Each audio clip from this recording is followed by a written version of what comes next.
चातुर्मास 4 महीने का होता है और चातुर्मास जो संतगण होते हैं ये 4 महीने ऋषि और कृषि दोनों के लिए महत्वपूर्ण होते हैं। जहाँ पर कृषि यानी किसान मेहनत करके ज़मीन को सही करके उसमें बीज डाल करके फसल तैयार करता है, वो किसान हैं। और ऋषि अपनी आत्मा रूपी भूमि में 4 महीने में उस भूमि को ज्ञान से, त्याग से, तपस्या से, अपने अध्ययन से अपनी आत्मा की वैराग की फसल को मजबूत करता है।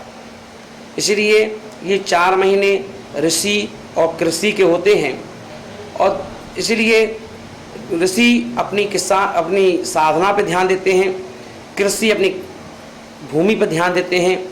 और ये 4 महीने ऋषि के माध्यम से संपूर्ण समाज को मुनि महाराज के आचार्य उपाध्याय साधु का सानिध्य लेकर के और वह व्यक्ति पूरी जो समाज है वह उनके निमित्त से त्याग करती है, तपस्या करती है, ज्ञान अध्ययन करती है साधु से और संस्कारों का रोपण करती है।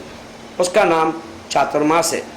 और वह अपन देखें ये 4 महीने में ऋषि मुनि अत्र तत्र विचरण नहीं करते, विहार नहीं करते, एक ही स्थान पर रुक करके ठहर करके और वहीं पर साधना करते हैं। क्योंकि अपन देखें चातुर्मास में वर्षा ऋतु का समय होता है, बारिश होती है और बारिश होने से मिट्टी, रोड, सब सड़क सब गीली हो जाती हैं। और जहाँ मिट्टी के सहयोग से जब पानी और मिट्टी मिल जाते हैं तो गीली मिट्टी में और जो छिपे हुए मिट्टी के अंदर जो छेद हैं उनमें जो जीव राशि है, कीड़े हैं, केंचुए हैं, बहुत सारे जीव हैं, वो बाहर निकल के आ जाते हैं और रोड पर, सड़क पर सब जगह वो घूमते हैं। और इसलिए शास्त्रों में निषेध किया गया कि अगर हम साधुगण जैसे अभी लंबे लंबे विहार करते हैं, अगर उस समय चतुर्मास में भी विहार करेंगे तो गीली मिट्टी में, गीली ज़मीन पर विहार करना पड़ेगा और उससे जीव हिंसा नियम से होती है।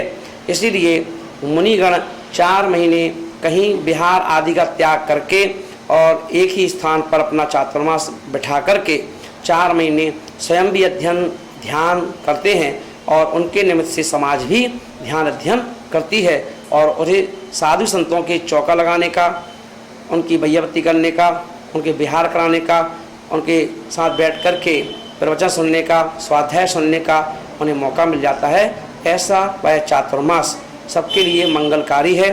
और अभी वह चातुर्मास होने जा रहा है जुलाई की 9 तारीख को वह चातुर्मास बैठेगा और दीपावली पर समाप्त होगा।